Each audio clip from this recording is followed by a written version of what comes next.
ఆంధ్రప్రదేశ్ రాజధాని అమరావతి నిర్మాణ పనులను వేగవంతం చేసేందుకు ముఖ్యమంత్రి చంద్రబాబు నాయుడు కార్యాచరణను మరింత వేగవంతం చేశారు. రాజధాని పనులు నిర్దిష్ట సమయానికి పూర్తి కావాలని, పనుల్లో ఏమాత్రం ఆలస్యం సహించేది లేదని స్పష్టం చేశారు. అమరావతి నిర్మాణ సంస్థల ప్రతినిధులు ఉన్నతాధికారులతో సచివాలయంలో నిర్వహించిన ఉన్నత స్థాయి సమీక్ష సమావేశంలో సీఎం పలు కీలక ఆదేశాలు జారీ చేశారు.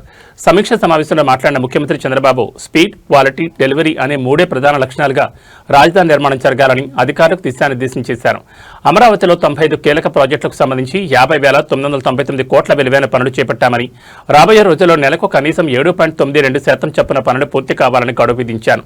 భూసేకరణ, నిధుల సమీకరణ, అనుమతులు మరియు డిజైన్ల ప్రక్రియలో అన్ని శాఖలు సమన్వయంతో ముందడుగు వేయాలని ఆదేశించారు.